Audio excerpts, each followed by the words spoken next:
देखिए बेटा, ये क्वेश्चन जो है हमारा प्रीवियस ईयर बोर्ड का क्वेश्चन है, जो कि आपसे पूछा गया था 2025 में। सेट नंबर था 347 केबी। सेट नंबर कितना था बेटा? 347 केबी, और 3 मार्क्स का क्वेश्चन था बेटा। कितने मार्क्स का था? 3 मार्क्स का।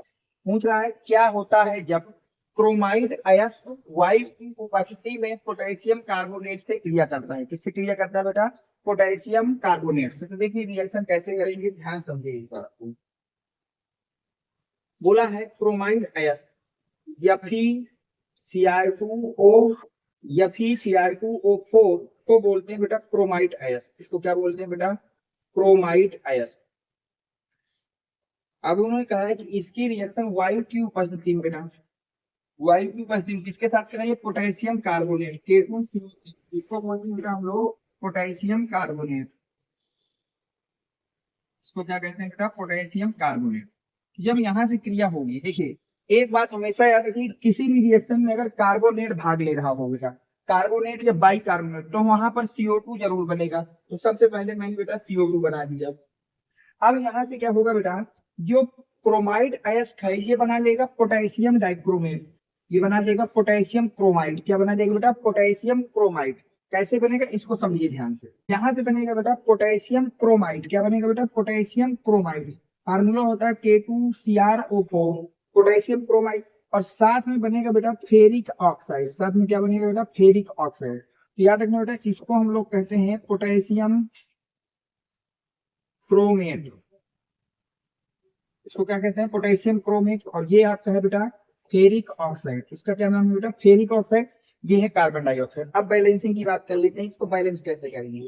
तो देखिए यहाँ पर हम एट इसको कर ले रहे हैं, तो यहाँ पर इसको 4 कर लीजिए। सही है तक। अब अगर 8CO3 है, ठीक है, और यहाँ पर 8 हो गया 8, ठीक है, यहाँ पर 8 हो गया, यहाँ पे 4 हो गया। अब यहाँ पे बेटा 4 कर लीजिए, तो ये भी 4 है, तो यहाँ पे कितना ले पाया? 2। 8 हो गया, 4 हो गया, यहाँ 7 ऑक्सीजन कर लीजिए बेटा। कितने ऑक्सीजन कर लीजिए? 7। और अगर यहाँ पे 7 ऑक्सीजन हो गए, तो अब इसको ऐड करके देख लीजिए बेटा, CO3 से यहाँ ऐड हो जाएगा। ये आपकी बैलेंस रिएक्शन हो गई। इसको बेटा ध्यान से समझ लीजिए और रख लीजिए। इस तरह की रिएक्शन बोर्ड में हर साल पूछी जाती है।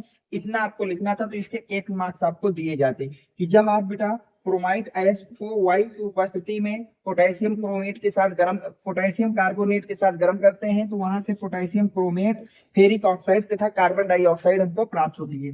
पहली रिएक्शन को नोट करिए, फिर बात करते हैं सेकंड रिएक्शन की। थोड़ा सा यहाँ पे देखिए बेटा, मुझे लग रहा है थोड़ा रॉन्ग है, क्योंकि यहाँ पोटेशियम है 16। ओके ओके सॉरी, यहाँ पे ऐड कर लीजिए। अब ये पूरी बैलेंस है, नोट करिए। बात करते हैं सेकंड की। हो गया? ओके। अब देखिए सेकंड रिएक्शन क्या कह रही है, उसकी बात करते हैं।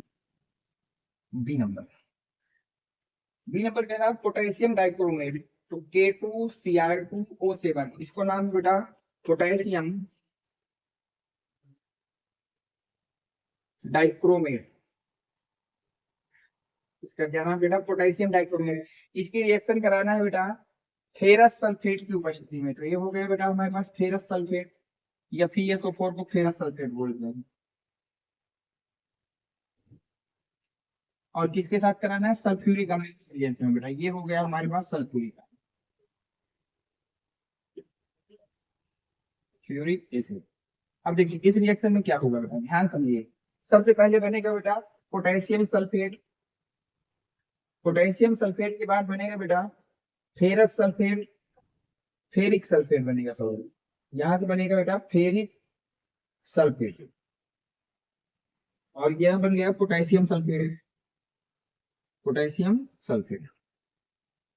और यहां से आपका बनेगा फेरस सल्फेट बन गया, पोटेशियम सल्फेट बन गया, क्रोमेट, क्रोमियम थर्ड सल्फेट बनेगा बेटा यहां से। इसका नाम होता है बेटा क्रोमियम थर्ड सल्फेट। इसको क्या कहते हैं? Chromium third sulphate. ये हो गया। और देखिए यहाँ से क्या बन सकता है, ठीक है। बस अब इसको बैलेंसिंग कर ले रहे हैं बेटा।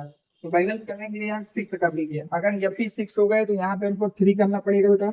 यहाँ पर सल्फेट को 7 ले लीजिए। 7 सल्फेट है, के बैलेंस है, Cr2 है बैलेंस है, ऑक्सीजन को भी रहने दीजिए।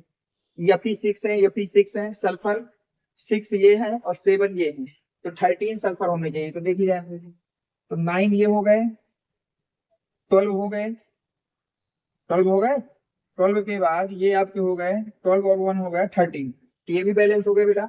सल्फर के बाद आ जाइए ऑक्सीजन, अब हमको बैलेंस करना है। हाइड्रोजन हमारे पास यहाँ पे कितने हैं बेटा 14। तो हाइड्रोजन 14 है तो 7 मोल ऑफ वाटर बना लीजिए। और ये आपकी बैलेंस केमिकल रिएक्शन है, इसको भी लर्न कर लेना, बहुत ही ज्यादा इंपॉर्टेंट रिएक्शन है, फिर बैलेंस ही आपको लर्न करना है। नोट करिए। बात करते हैं थर्ड रिएक्शन की।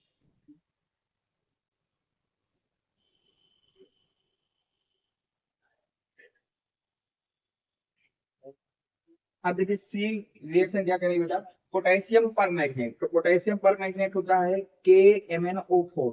इसका नाम है बेटा पोटेशियम पर मैग्नेट। अब वो कह रहा है कि इसको आपको हीट करना है 513 केल्विन पर। 513 केल्विन पे जब आप पोटेशियम पर मैग्नेट को जब आप हीट करते हैं बेटा, तो यहाँ से हमको मिलता है पोटेशियम मैग्नेट A2MnO4, साथ में ये और साथ में ये मिल जाएगा बेटा। ठीक है, तो इसको बैलेंसिंग लें 2 कर लेते हैं। तो के बैलेंस हो गए, Mn2 है, Mn2 हो गए, ऑक्सीजन 8 है, तो 4 ये हो गए, 4 6 हो गए, 2 8 हो गया। ये बैलेंस रिएक्शन होगी बेटा, इसको भी लर्न रखना। तो पोटेशियम पर मैग्नेट को जब भी आप गर्म करेंगे तो वहां से पोटेशियम मैग्नेट आपको प्राप्त होगा। क्या प्राप्त होगा बेटा, पोटेशियम मैग्नेट और पायरोलुसाइड प्राप्त होगा। क्या प्राप्त होगा बेटा, पायरोलुसाइड। इसका नाम होता है पायरोलुसाइड। ये तीनों बैलेंस केमिकल रिएक्शन है जो कि बोर्ड में आपसे पूछी गई थी, और इस तरह की रिएक्शन हार साल पूछी जाती है, इसलिए इंपॉर्टेंट है, याद कर लीजिएगा। और कोई डाउट हो तो कमेंट सेक्शन में जरूर पूछिएगा बेटा। Thanks for watching, next video coming to.